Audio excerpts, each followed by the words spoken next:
नमस्ते दोस्तों, स्वागत है आप सभी का बी रियल बी सिंपल की एक और नई वीडियो में। उम्मीद करती हूँ कि आप लोग अपने कल से आज बेहतर होंगे।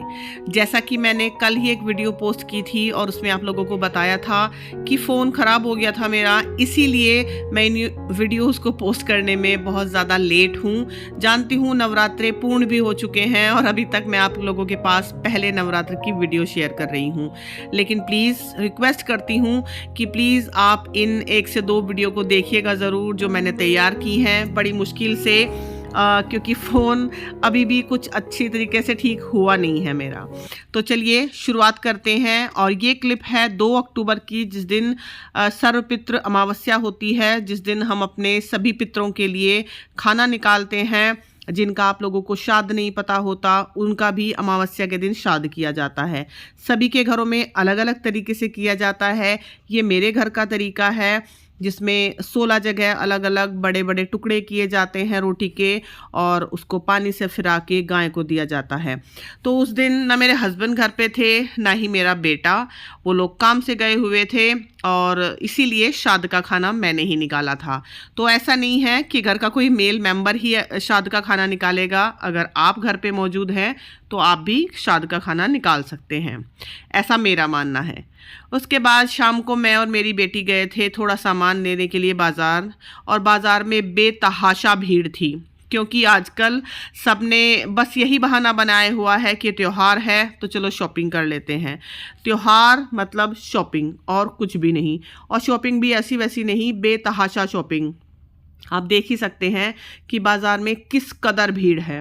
मैं और मेरी बेटी गए थे, हमने बस बिल्कुल बेसिक सा सामान, जैसे ये जो ज्वारे बोने के लिए मिट्टी का बर्तन होता है छोटा सा, वो मैंने ख़रीदा था, नारियल वगैरह, और कुछ नहीं। मूर्ति वगैरह मैं माता रानी की कुछ भी नहीं लेती हूँ। आप लोगों ने पहले भी अगर मेरी वीडियोज़ में देखा होगा, मेरे पास चांदी की मूर्ति है जो मैंने बनवाई थी, और हम बस उसी की पूजा करते हैं। और उसके बाद ये है शाम की क्लिप, उसी दिन 2 अक्टूबर की। उस दिन एक्चुअली मेरे हस्बैंड का बर्थडे था और वो गए थे मथुरा, और शाम तक वो वापस आ गए थे। तो हम उनके लिए केक भी लेके आए थे, और फिर हमने किया था उनका बर्थडे सेलिब्रेट। तो वो मथुरा गए थे, वहीं से वो लोग वृंदावन भी गए थे, मतलब वो और उनके फ्रेंड्स गए थे। और वहाँ से वो वानी के लिए एक बड़ा ही सुंदर सा ये पर्स लेके आए थे, जिस पे लिखा हुआ था राधे। और इससे खूबसूरत गिफ्ट और क्या हो सकता है। और आज अपने बर्थडे के दिन वो वृंदावन गए थे, उनकी खुशी का ठिकाना नहीं था। मैंने इतना खुश उनको कभी नहीं देखा। तो एक तरह से ये उनके जन्मदिन का तोहफा हुआ, वृंदावन की यात्रा।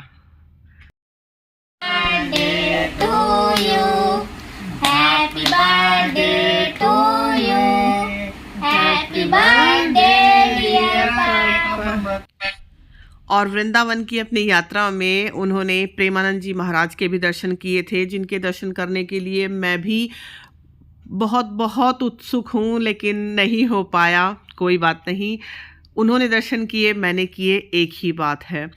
तो अब ये क्लिप है पहले नवरात्र की, जिसमें सुबह सुबह साफ़ सफाई करके मंदिर की अच्छे से मैंने पूजा की। और एक दिन पहले जब मैं और मेरी बेटी बाज़ार गए थे, अभी पहली क्लिप में मैंने बताया आपको, तो तब मैं फूल लेके आई थी। और बस पहले नवरात्र के दिन ही इस बार मुझे फूल मिले, बाकी और किसी भी नवरात्र में फूल मिले ही नहीं।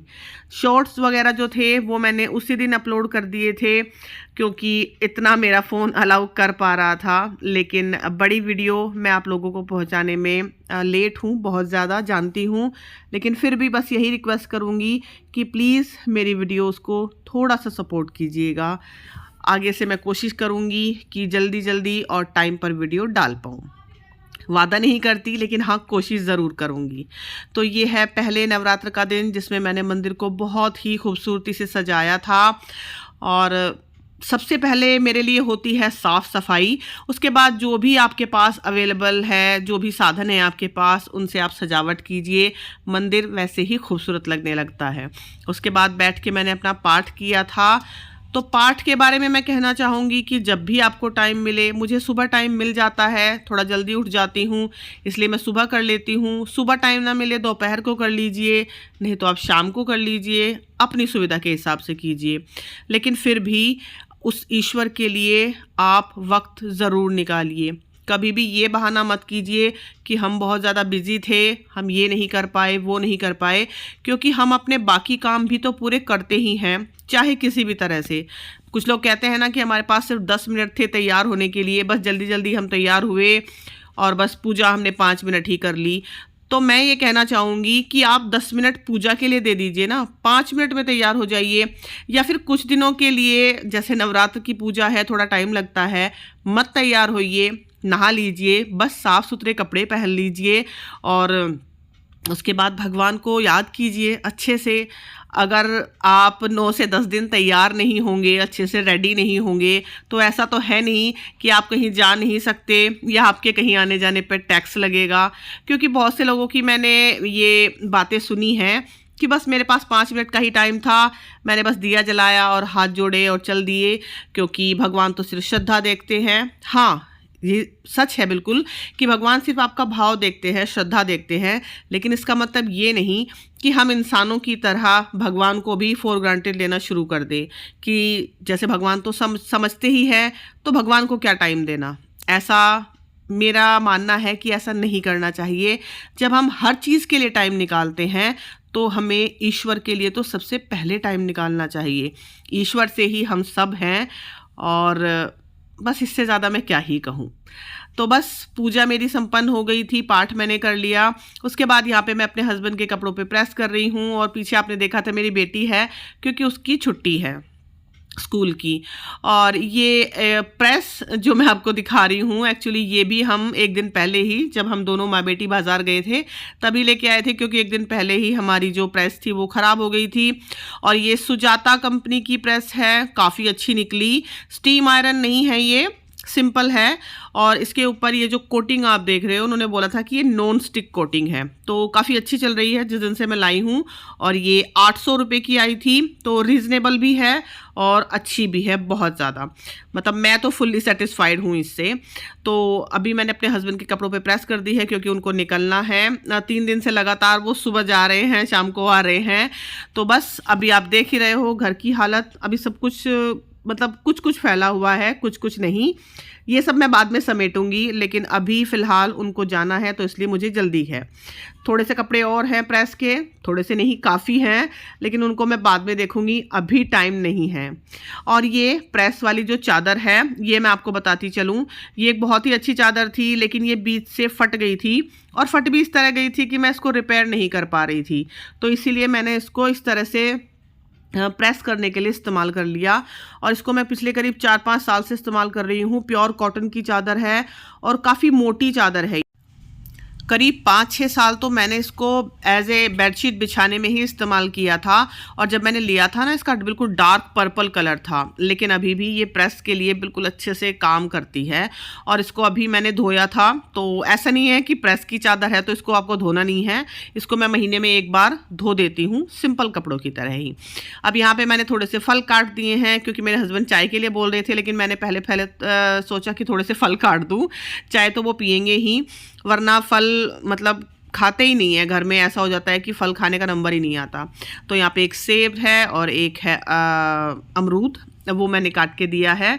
सेब मेरी बेटी ने खाया, अमरूद मैंने और मेरे हस्बैंड ने खाया। उसके बाद मैंने बनाई गर्मा गर्म चाय, जिसमें मैंने डाली थी काली मिर्च और अदरक, क्योंकि मौसम अब ऐसा ही चल रहा है कि सुबह शाम तो हल्की हल्की सी ठंडक है, लेकिन दोपहर में ज़बरदस्त वाली गर्मी हो रही है अभी भी। तो इस वजह से सभी के गले ख़राब हो रहे हैं, जुकाम बहुत ज़्यादा हो रहा है, आपको मेरी आवाज़ से भी पता लग रहा होगा। और अभी किचन भी कुछ खास ज़्यादा समेटी हुई नहीं है, मतलब जो रात के बर्तन हैं वो भी मैंने अभी तक नहीं लगाए थे। और ये है प्रसाद जो मेरे हस्बैंड वृंदावन से लाए थे, प्रेम मंदिर वो गए थे, तो प्लास्टिक के बॉक्स में रखा हुआ था, इनको मैंने निकाल के कांच के बाउल में रख दिया। ये जाएगा फ्रिज में। और ये है अमावस्या की खीर जो मैंने एक दिन पहले बनाई थी, तो ये वानी को खानी है, इसलिए मैंने उसको निकाल के रखी है कटोरी में। तो उसको खीर का बहुत ज़्यादा शौक़ है, इसलिए वो तो भाई अपनी खीर खाएगी। अच्छा, यहाँ पे है चाय और बादाम जो मैंने भिगोए थे एक रात पहले, और मखाने थोड़े से मैंने भून दिए हैं, करीब आधा चम्मच घी में। बिल्कुल धीमी धीमी गैस पे आप इसको भूनिए, बिल्कुल करारे हो जाते हैं ये। तो आप व्रत में भी खा सकते हैं। तो ये मैंने अपने हस्बैंड को दिए थे खाने के लिए, और मैंने भी फिर बाद में यही खाया था। तो हस्बैंड मेरे चले गए हैं और मतलब जा रहे हैं, और बाहर वानी है उनको सी ऑफ करने के लिए, और वानी के साथ ही खड़ा हुआ है वानी का फ्रेंड। खड़ा हुआ नहीं, एक्चुअली खड़ी हुई है, वो एक फीमेल डॉगी है, तो वो हमेशा वानी के आसपास ही रहती है। तो यहाँ पे वानी अपने पापा को बाय कर रही है, और रात में भी उनको आते आते शायद 7-8 ही बज जाएंगे। तो बस मैंने भी चाय पानी ली, उसके बाद फिर मैं और वानी बैठे थोड़ा सा काम करने के लिए।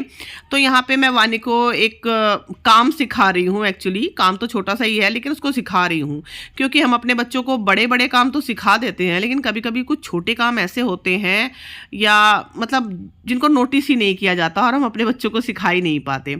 तो जैसे सिंपल ये मेरी शलवार है, मतलब मैंने एक सूट सलवार सिलवाया था, नया रखा था ये, तो इसमें सिंपल नाड़ा डालना था। तो मैंने वानी को सिखाया कि कैसे कैसे डालते हैं। शुरू में तो वो बहुत पजल हो रही थी, लेकिन खैर आखिर में उसने मतलब अपना काम कर लिया और उसको नाड़ा डालना आ गया। बहुत ही छोटा सा काम है, आप लोग भी सोचोगे कि मैं क्या डिस्कस कर रही हूँ, लेकिन कभी कभी होता है ना कि हमारे बच्चे जैसे बड़े हुए, बाहर गए जॉब के लिए या पढ़ाई के लिए, और उनको इस तरह के छोटे छोटे काम उनको पता ही नहीं होता है, क्योंकि उन्होंने कभी किए ही नहीं होते हैं। घर के काम तो वो फिर भी आते जाते छोटा मोटा कर ही देते हैं, हालांकि मेरे बच्चे बहुत हेल्प करवाते हैं मेरी काम में, लेकिन इस तरह के काम बच्चे कभी मतलब उनका ताल्लुक ही नहीं पड़ता इस तरह के काम से। तो इस तरह के काम भी अपने बच्चों को सिखाने चाहिए, जो मैंने वानी को सिखाए, और प्रॉपर तरीके से मैंने उसको बताया कि कितना रखना है, कहाँ पे आपको गांठ लगानी है, कितना उसको कट करना है, और उसने बहुत ही अच्छे तरीके से किया। अब उसके बाद बारी थी मेरे काम करने की। ये वानी का एक पेंसिल बॉक्स है जो मैंने उसको गर्मियों की छुट्टियों में लेके दिया था, तो इसकी ना चेन निकल गई थी, तो मैं इसको रिपेयर कर रही हूँ। और इसको रिपेयर करने के लिए बस आपको इतना करना है कि उस चेन को पूरी तरह से बाहर निकाल लेना है। जो चेन का कुंडा होता है, कुंडा ही बोलते हैं हमारे यहाँ, तो उसको पूरी तरह से आप बाहर निकाल लीजिए, और फिर इसके दोनों एंड्स को एक एक करके आप उसके अंदर इंसर्ट कीजिए। और जब आपको लगे कि वो अंदर चला गया है कुंडा दोनों चेन के, फिर पीछे से उसको आप अच्छे से पकड़िए और फिर चेन को थोड़ा आगे खिसका दीजिए। अगर आपको मेरे बोलने से समझ नहीं आ रहा है तो आप वीडियो को रिवर्स करके देख सकते हैं, थोड़ा स्लो मोशन में करके देख सकते हैं, आपको समझ आ जाएगा। अब जहाँ से हमने इस चेन के कुंडे को पिरोया है वो दोनों एंड खुले हुए हैं, तो ये हमें सील करने होंगे। और हल्का सा ये फट भी गया है बराबर से, वो भी मुझे सीलना है, क्योंकि अगर हमने इस एंड को सील नहीं किया तो ये चेन का जो कुंडा है ये फिर से निकल जाएगा यहाँ से। तो इसको सील करने के लिए हालांकि मेरे पास स्टॉपर हैं, ये जो छोटा सा डब्बा आप देख रहे हो इसमें मैंने अलग अलग इस तरह से चेन के कुंडे और स्टॉपर ला के रखे हुए हैं, क्योंकि ये छोटी मोटी रिपेयरिंग हम घर में ही कर लेते हैं, मतलब मैं घर में ही कर लेती हूँ, हर एक चीज़ के लिए मुझे बाज़ार नहीं भागना पड़ता। तो ये इस तरह से आते हैं, इसको स्टॉपर बोलते हैं। और ये चेन का कुंडा तो छोटे से लेकर बड़े तक आते हैं, 5 रुपये, 10 रुपये, 20 का भी आता है, जितनी मोटी आप चेन लेंगे उसी हिसाब से पैसे होते हैं। और यहाँ पे मैं आपको एक और तरीका बता रही हूँ। अगर आपके पास स्टॉपर नहीं है और सिर्फ चेन है, मतलब कुंडा है चेन का, तो उसको वो जो एंड है ना चेन का, उसको बंद करने के लिए आप इस तरह से सुई धागे का भी इस्तेमाल कर सकते हैं। सुई धागे से पूरी तरह से उसको सिक्योर कर दीजिए, फिर वो जो चेन है वहाँ से वापस नहीं निकलेगी। तो इस तरह से मैंने इसको यहाँ से सीला, और ये जो थोड़ा सा हिस्सा फटा हुआ आपको दिख रहा है ये भी मैंने सीला। और ये बहुत ही मोटा था तो सुई यहाँ से निकलने में बड़ी दिक्कत हो रही थी, लेकिन फिर भी मैंने सील दिया और ये पूरी तरह से रिपेयर हो गया। अब तो ज़रूरी नहीं है कि कोई चीज़ ख़राब हो गई तो आप उसको फेंक दो, नहीं ले आओ। ये तो बड़ा ही आसान तरीका है। अपने बच्चों को भी आप ये सिखाइए ताकि वो भी एक सस्टेनेबल लाइफ जी सकें, कि कोई चीज़ अगर ख़राब हुई है तो पहले उसको रिपेयर करके देखो, रिपेयर हो सकती है या नहीं, और पूरी कोशिश करो उसको रिपेयर करने की, ताकि जल्दी से नई नई चीज़ें ना ख़रीदें। क्योंकि नई नई चीज़ें हम तो अफोर्ड कर लेते हैं, हम ख़रीद भी लेते हैं, लेकिन हमारी नेचर इतना अफोर्ड नहीं कर पाती है। क्योंकि कोई भी चीज़ अगर ख़राब हुई, हमने इस्तेमाल की और उसको हम अपने घर से बाहर फेंक देते हैं, तो घर से बाहर तो ऑलरेडी कूड़े में ही जानी है, और कूड़े का बहुत बड़े बड़े पहाड़ इस दुनिया में पहले से ही लगे हुए हैं। तो इसलिए चीज़ों को जितना भी कम इस्तेमाल करें उतना ही बेहतर है। चीज़ों को बार बार इस्तेमाल कीजिए, रिपेयर कीजिए। आपने अपने बचपन में भी देखा होगा, हम सब ने देखा है कि हमारी माएँ कुछ चीज़ अगर फट जाती थी, टूट जाती थी तो उसको जोड़ने में, चिपकाने में, सीलने में विश्वास रखती थी, ना कि ये कि चीज़ फट गई, टूट गई, चलो फटाक से इसको फेंको और दूसरी चीज़ ले आओ। तो खुद भी इस बात का आप ध्यान रखिए और अपने बच्चों को भी सिखाइए।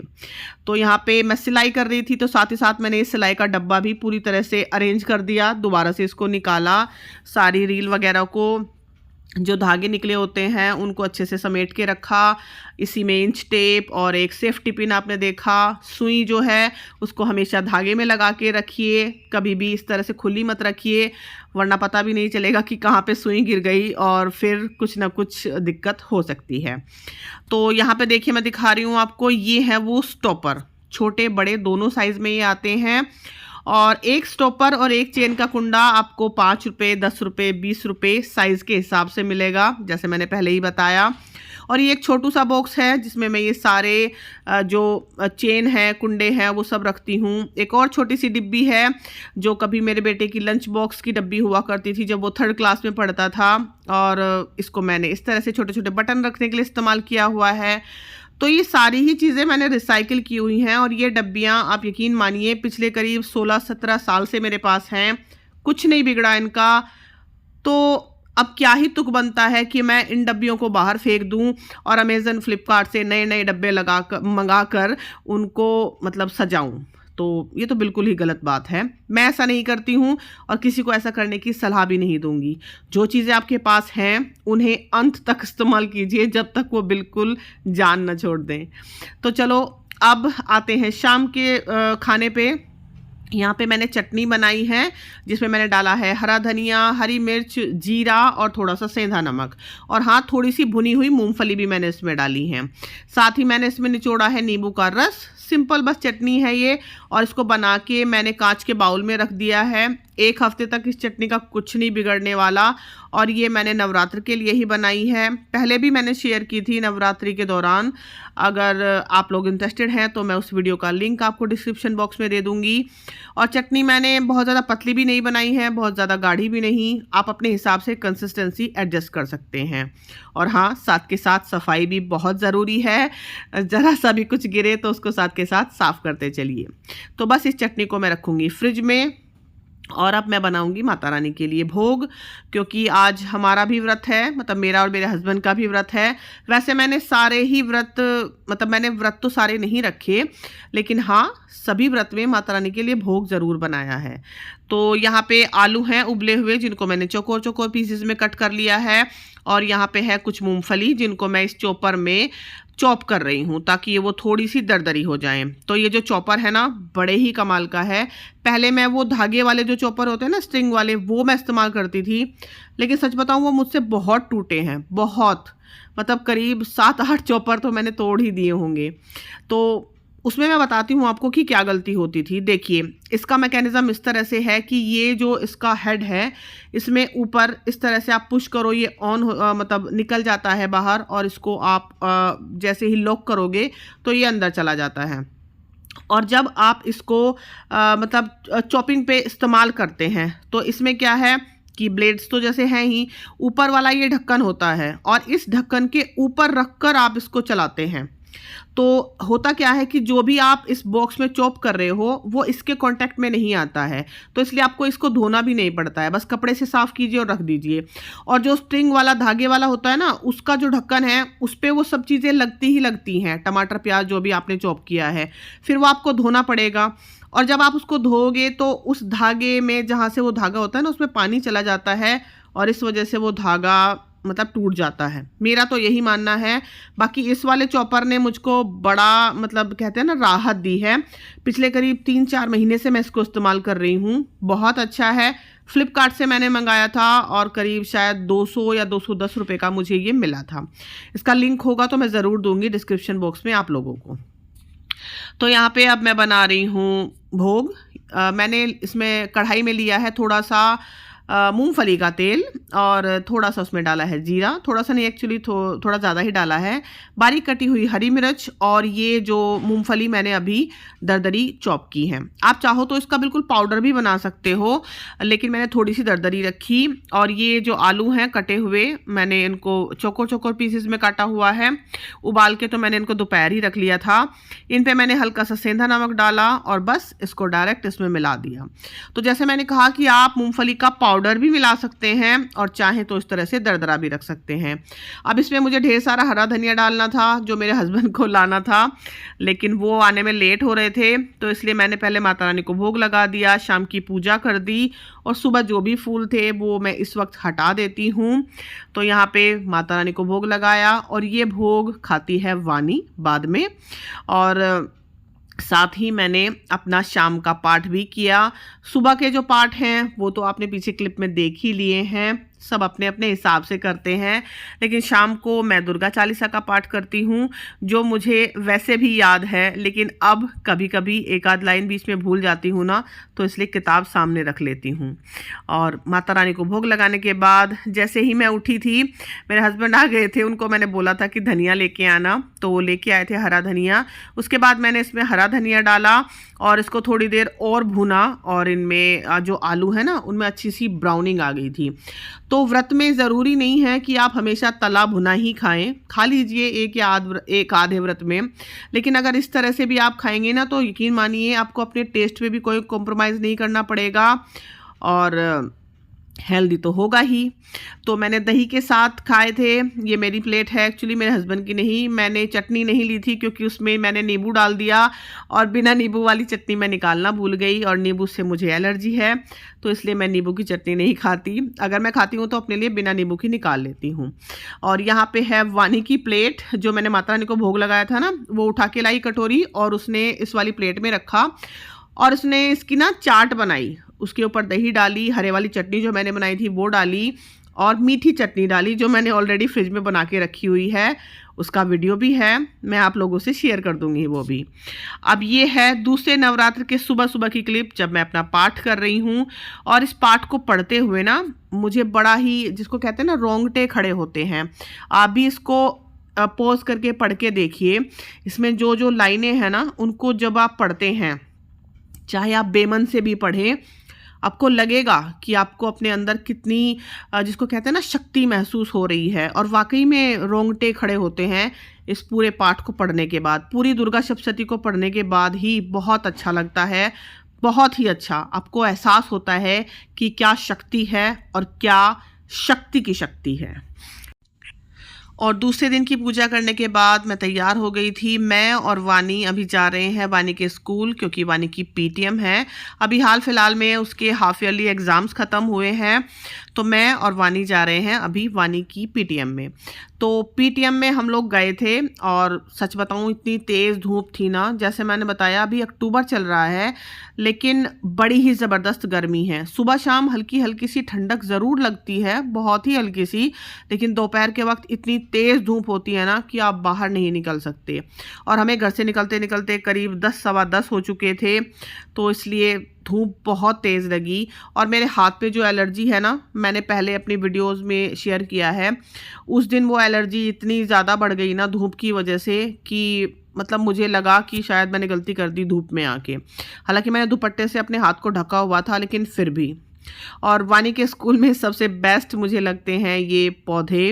ये देखिए, सफ़ेद गुड़हल, लाल गुड़हल, बिल्कुल लदे रहते हैं ये पौधे। यहाँ पे आके मन बहुत लगता है मेरा।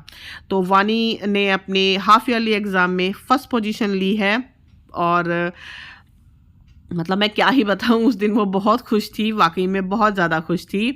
वो हमेशा ही खुश होती है, हालांकि चाहे उसकी पोजीशन आए चाहे नहीं आए। मैं भी, मतलब हम सब भी बहुत खुश होते हैं, क्योंकि वो अपनी पढ़ाई में बहुत ही अच्छा करती है, बिना किसी की मदद के करती है। और ये है तरीका मैम का सबका वेलकम करने के लिए। इसी तरह से हमेशा पीटीएम में मैम सबका वेलकम करती हैं। तो पीटीएम कंप्लीट हुई और वानी ने यहाँ से अपनी कुछ नोटबुक्स ली थी जिनको वो घर जाके कवर करेगी। और यहाँ से हम लोग गए थे अपनी, मतलब मेरी फ्रेंड के यहाँ। वानी ने बोला था कि मम्मी मन कर रहा है तो चलो चलते हैं। अभी रास्ते में चलते हुए मैं आपको एक क्लिप दिखाऊंगी कि देखिए पीपल के पेड़ के नीचे इस तरह से टूटी हुई जो मूर्तियाँ या भगवान की खंडित मूर्तियाँ हैं उनको लोग रख जाते हैं।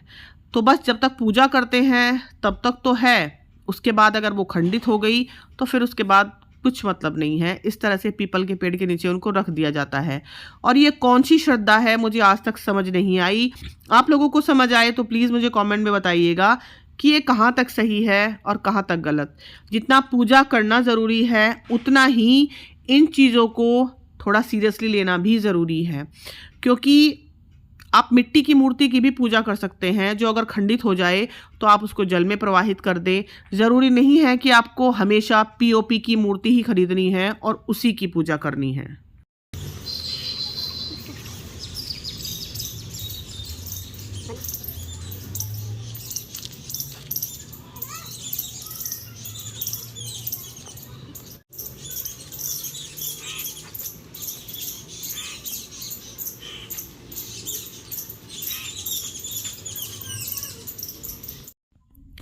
और अभी आपने पिछली क्लिप में जो साउंड सुना वो इतना नेचुरल था ना कि उसको रिकॉर्ड किए बिना मैं रह नहीं पाई।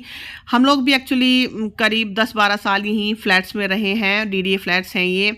और मैं आई हूँ अपनी फ्रेंड के यहाँ, जैसे मैंने बताया, तो उन्होंने भी माता रानी की स्थापना की हुई है। नीचे हम लोग बैठे हुए थे, इस तरह से गद्दा लगा के हम बैठते हैं हमेशा। और ये है मेरी फ्रेंड के घर का एक छोटा सा टोर जिसमें उनके बच्चों की बचपन की तस्वीरें लगी हुई हैं। तो मैं तो नीचे बैठी हुई थी अपनी फ्रेंड के साथ और वानी बैठी हुई थी ऊपर बेड पे।